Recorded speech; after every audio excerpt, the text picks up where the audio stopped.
Coucou tout le monde, nous voici pour une nouvelle vidéo et nous voici pour mes surprises littéraires de 2025.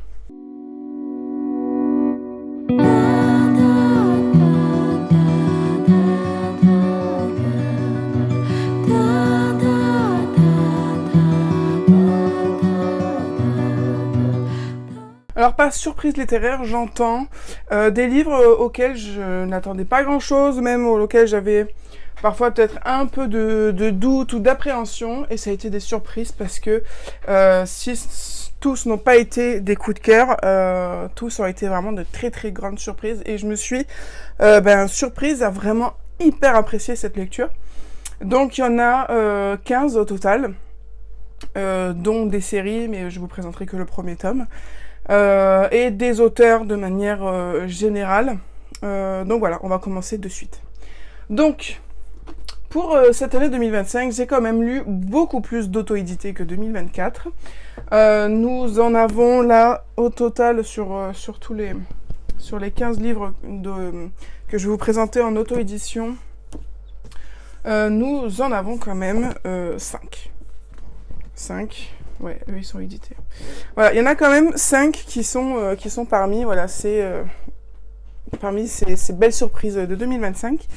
Dont le premier est La Brume des Dragons de Ellen Winter, une autrice auto-éditée que je ne connaissais pas du tout, que j'ai appris du coup à aimer avec cette histoire one-shot que j'ai adorée. On va être dans une histoire où deux pays vont essayer de vivre en paix, mais une tension va quand même régner jusqu'au jour où l'un des peuples, si vous voulez, vit avec les dragons, l'autre ne supporte pas les dragons, et ont créé, ou une brume est apparue, qui rend très très dangereux la traversée pour les dragons.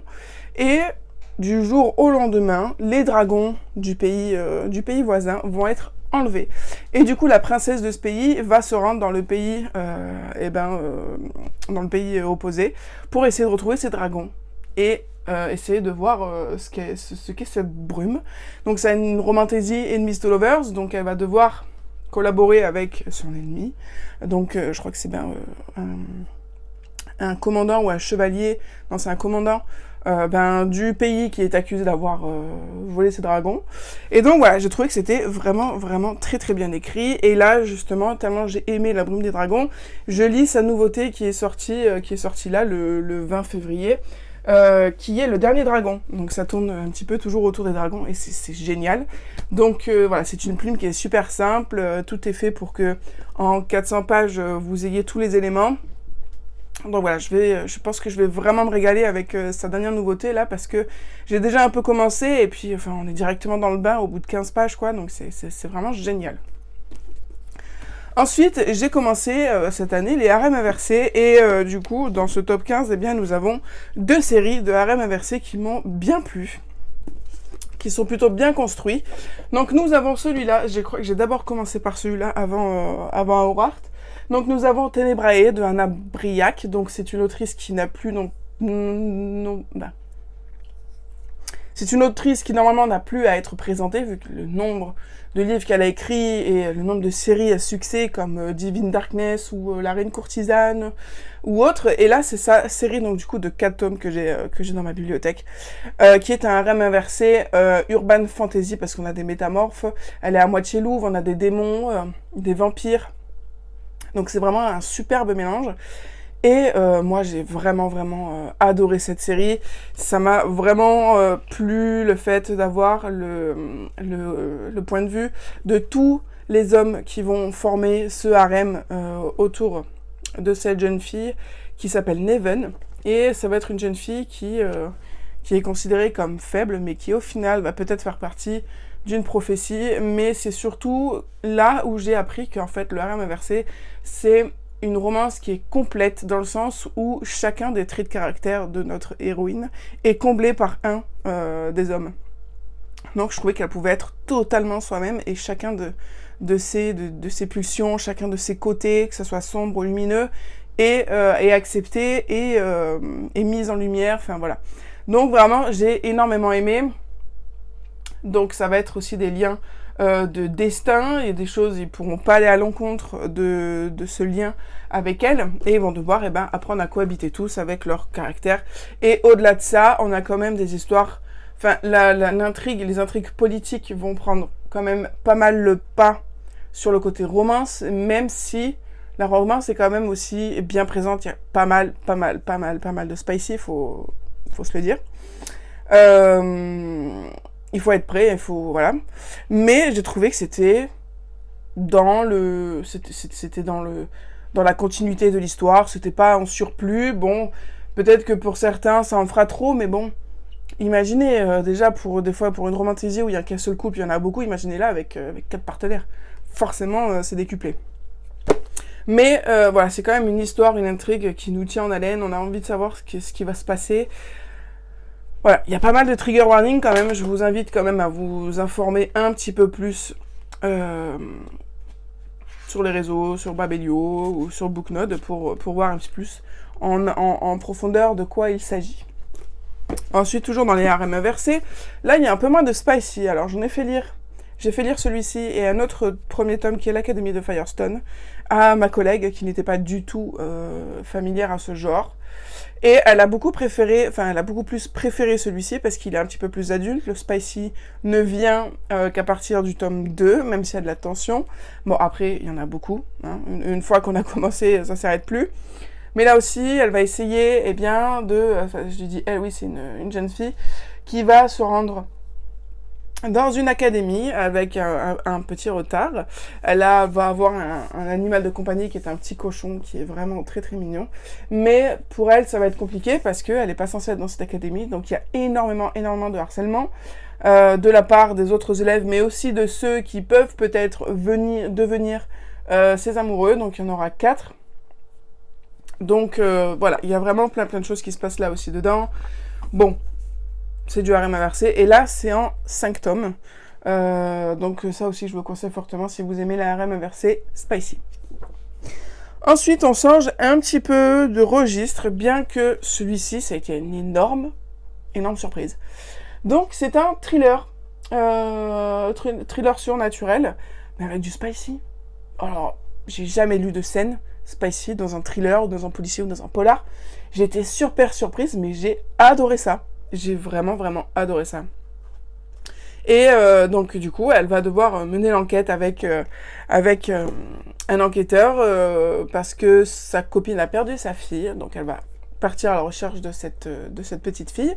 Et bon voilà, elle va enquêter avec un jeune homme. Et puis j'ai trouvé ce rapprochement entre les deux, au-delà de l'enquête, hein, l'enquête était géniale aussi, mais j'ai trouvé que cette scène un peu spicy qui débarque pas de nulle part, mais qui est quand même surprenante dans un thriller policier. J'en ai jamais lu, et pourtant en 2025, j'en ai lu énormément des policiers. Et j'ai trouvé ça hyper complet, en fait. Vraiment. Parce que on a déjà lu des policiers ou des thrillers où il y avait une certaine attirance entre les deux enquêteurs, mais ça n'aboutissait jamais vraiment. On donnait la priorité à l'enquête. Là, on donne la priorité aux deux. Et puis, j'ai adoré. Enfin, la priorité aux deux, je veux dire, à l'enquête et aux deux personnages. Et j'ai vraiment adoré. J'ai vraiment adoré. Et là, j'ai vu sur les réseaux de l'autrice qu'elle est en train d'écrire une romantésie.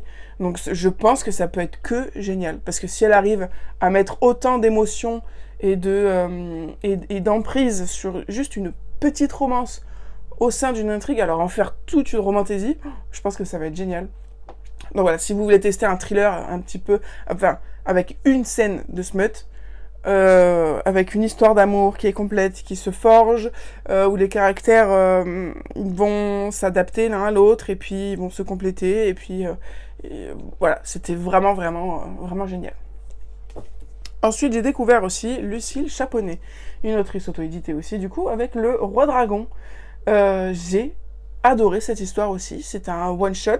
Je pense pas avoir lu d'autres livres de Lucille Chaponnet. Si, je suis bête. Si, mais c'est juste pas en 2025 en fait.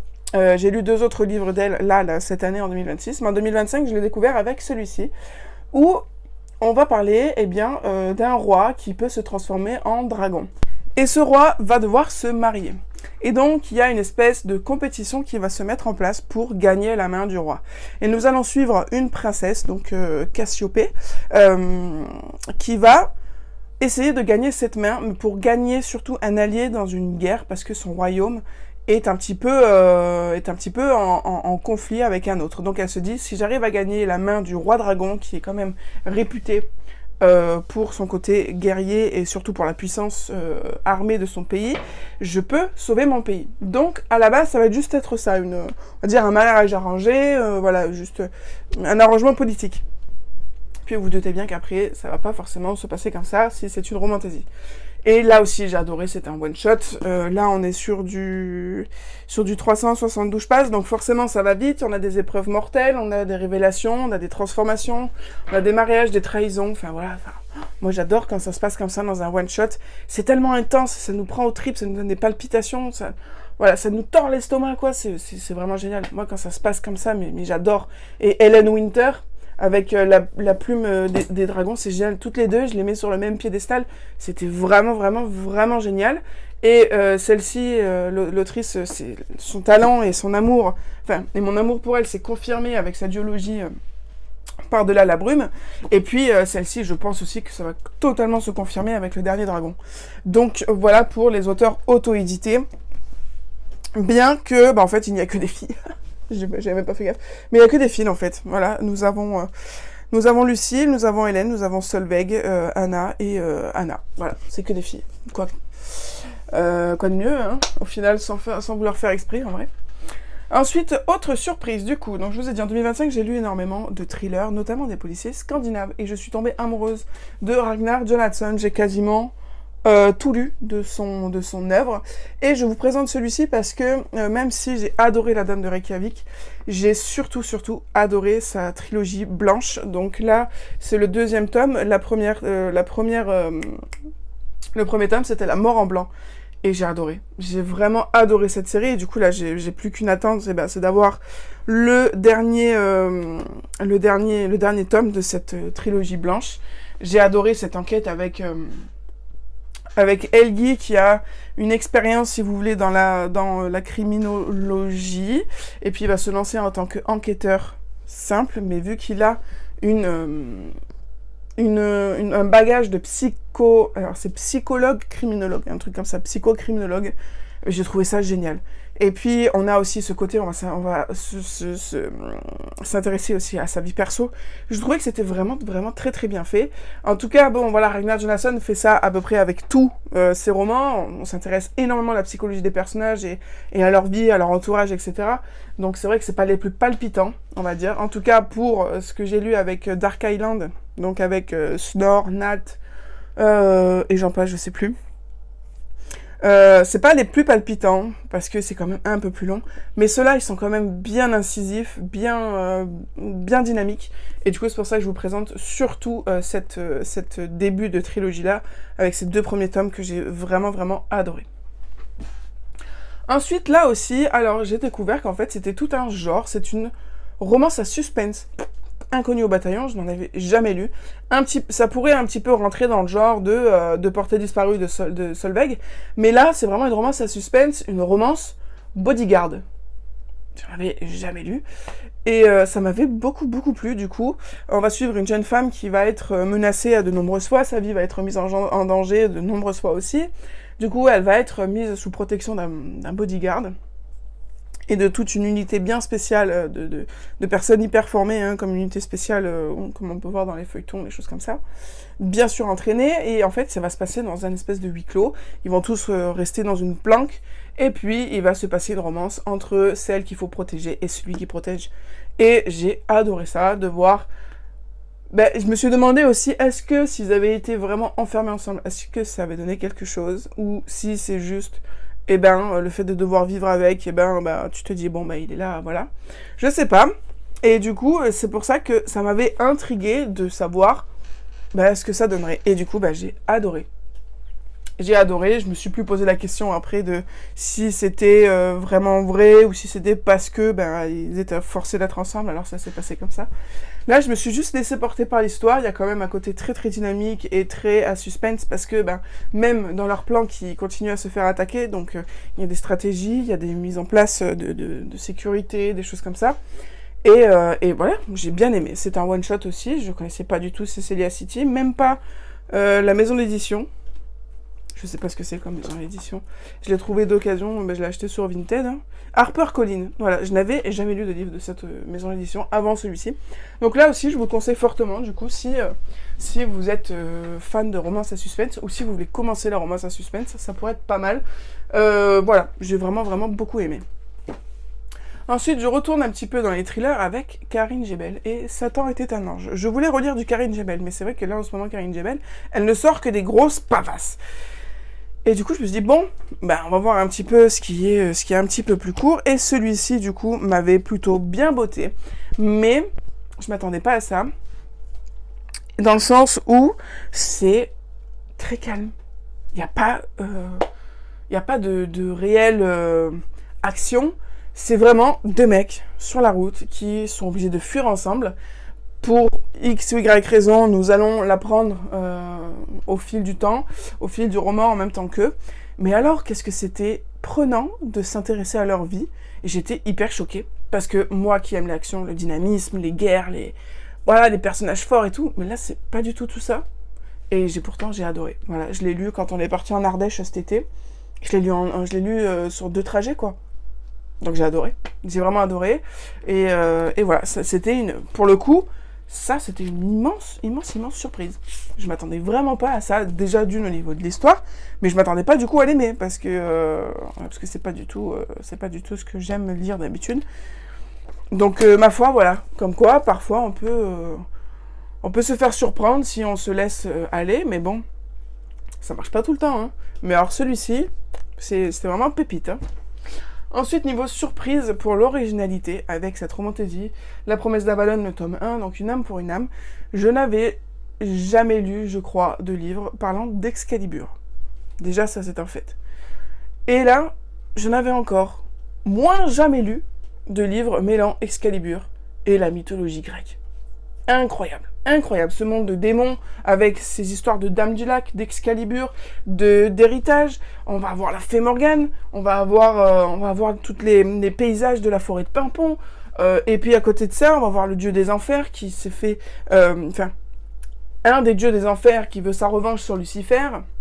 Les deux, le démon et la protectrice d'Excalibur vont se retrouver liés par un pacte incassable, et du coup, si l'un meurt, l'autre meurt, donc ils vont devoir collaborer de force pour éviter de mourir, tout simplement. J'ai trouvé ça génial, tout ça sur une duologie, mais j'ai trouvé ça vraiment génial. Ça, pour le coup, c'était un énorme coup de cœur. Donc, c'était plus qu'une surprise, mais la surprise de ce mélange, c'était vraiment incroyable de voir que l'autrice a pensé à écrire ça. Parce que je crois que ça n'a jamais été fait, ou du moins de ce que j'ai vu, de mon expérience, je n'ai jamais vu de livre mêlant Excalibur et mythologie grecque. Parce que je dis mythologie grecque, mais parce qu'il y a d'autres dieux aussi qui vont rentrer en jeu dans cette histoire. On va parler même d'Adam et Ève, il va y avoir énormément de choses.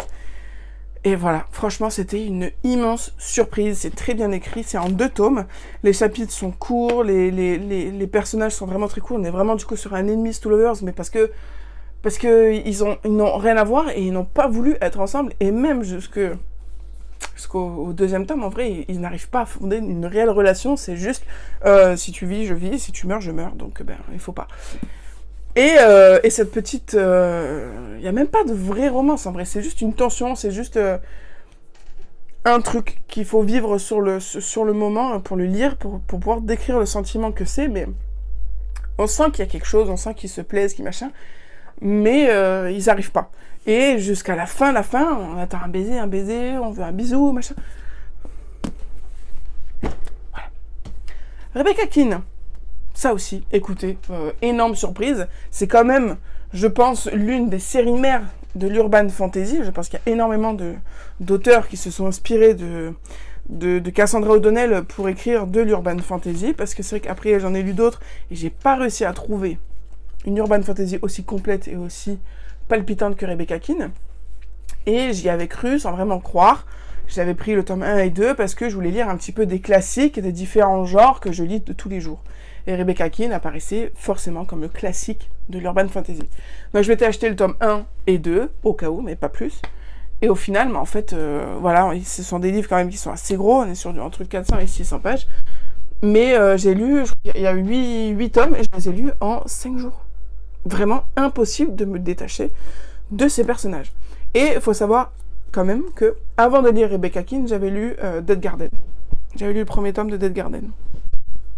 Et donc ça aussi, ça m'a quand même un petit peu influencé. Forcément, on parle de Léonora, donc on parle de la fille de Rebecca Keane. Et je me suis dit, mais mince, j'ai envie de lire l'histoire de la mère, voir ce que ça donne. Et puis voilà, c'est vraiment, vraiment génial. Et dès que j'ai fini le tome 1, j'ai de suite acheté le tome 3, 4, 5, 6, 7, 8. Pour finir cette série qui est inépuisable en termes d'intrigue, inépuisable au niveau d'originalité. Je crois qu'il y a un petit peu de spicy, il y a pas mal de romances aussi, de triangles amoureux, de choses comme ça. Mais ça allait dans l'air du temps en 2011, hein. Les triangles amoureux c'était normal, c'est juste que ça a mal vieilli maintenant. Mais c'était vraiment, vraiment génial et je comprends les gens qui attendent impatiemment le tome 9. Qui depuis, le tome 8 est sorti quand ?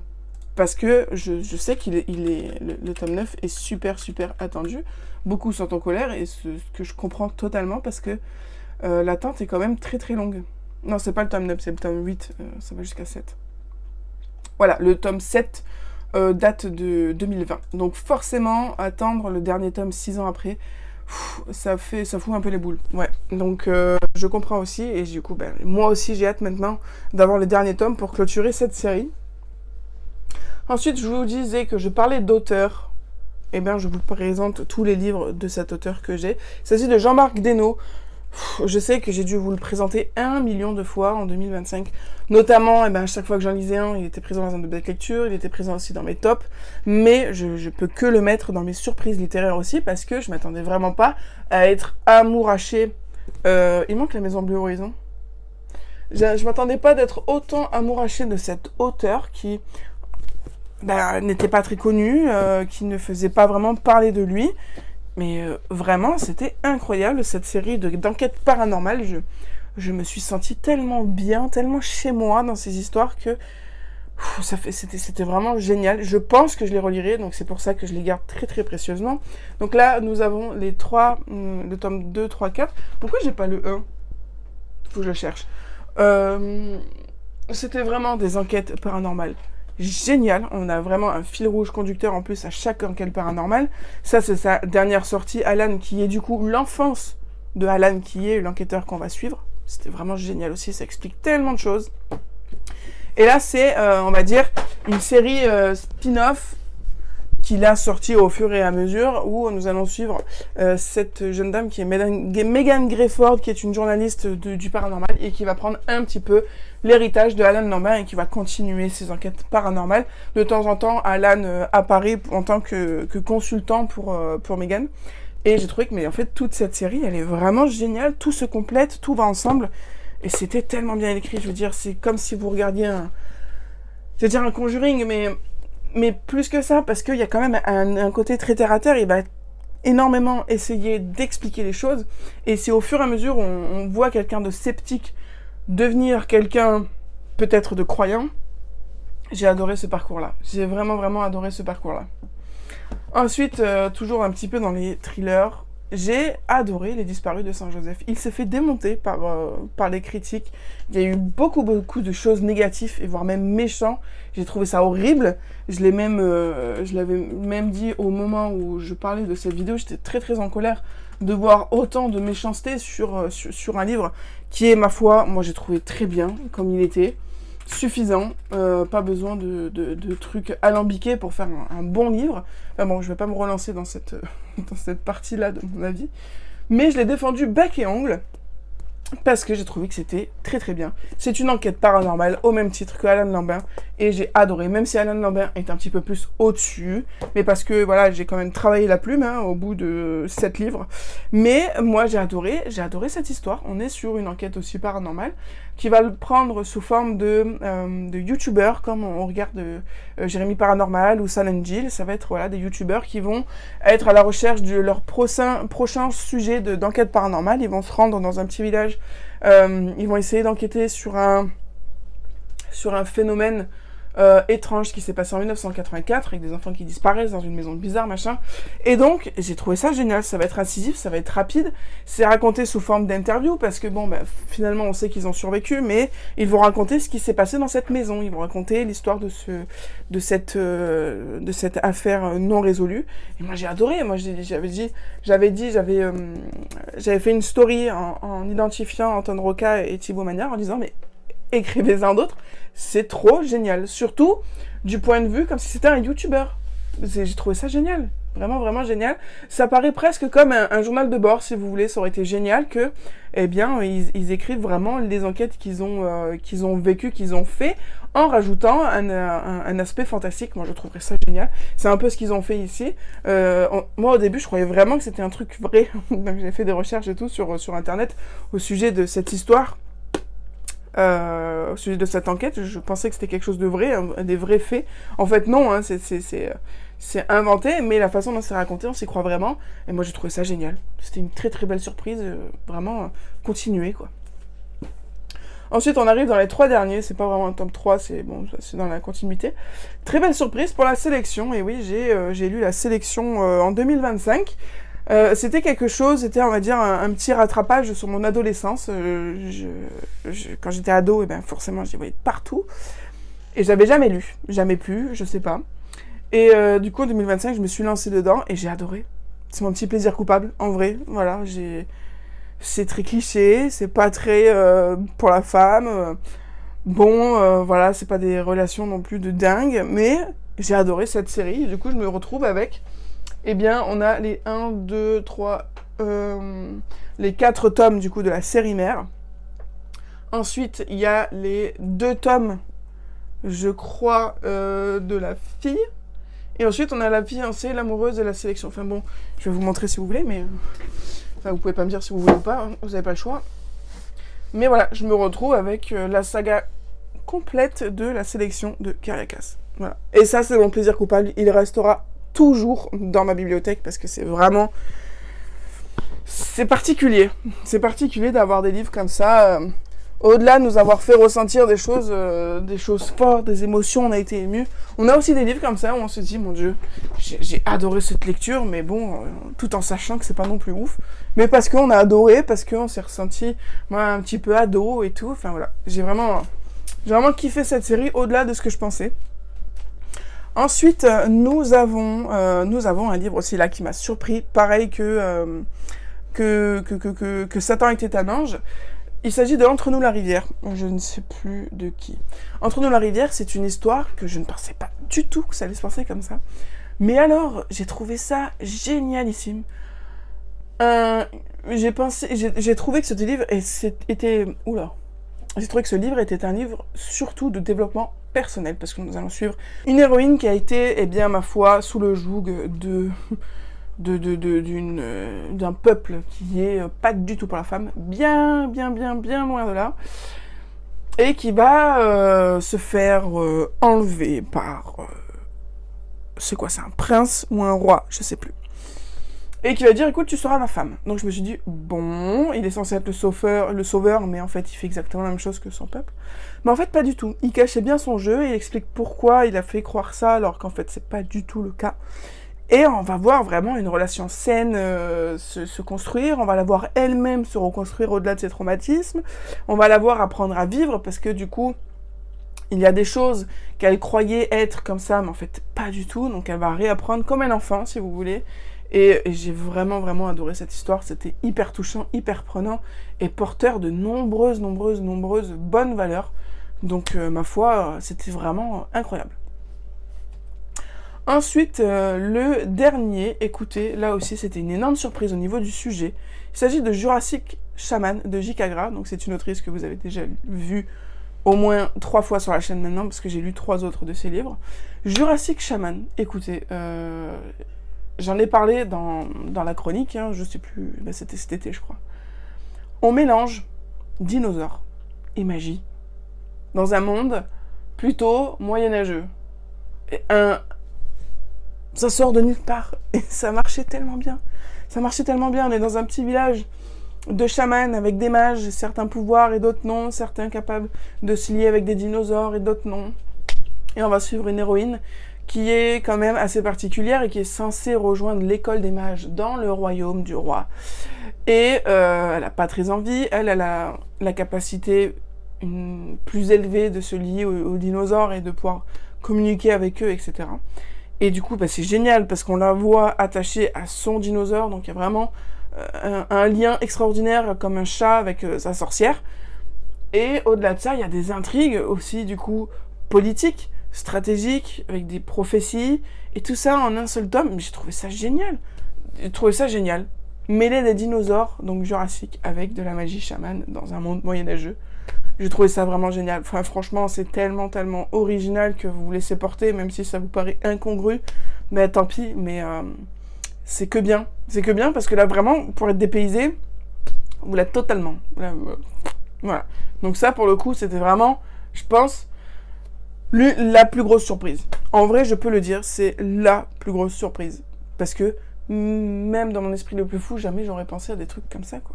Et elle l'a fait, et du coup, c'est génial.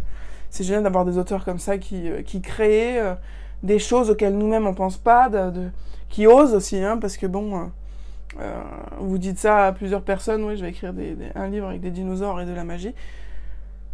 Il faut oser, il faut avoir la liberté d'imposer ses idées, et puis vaille que vaille, si ça marche ou si ça marche pas. Mais là, pour le coup, pour moi, ça a vraiment hyper marché, et c'est pour moi, je pense, le top 1 des 4 livres que j'ai lus d'elle.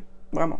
C'était incroyable, donc vraiment, jetez-vous dessus si vous pouvez. Vous allez être dépaysés, et puis il y a une petite romance Enemies to Lovers qui se fout là-dedans, une histoire de fin du monde.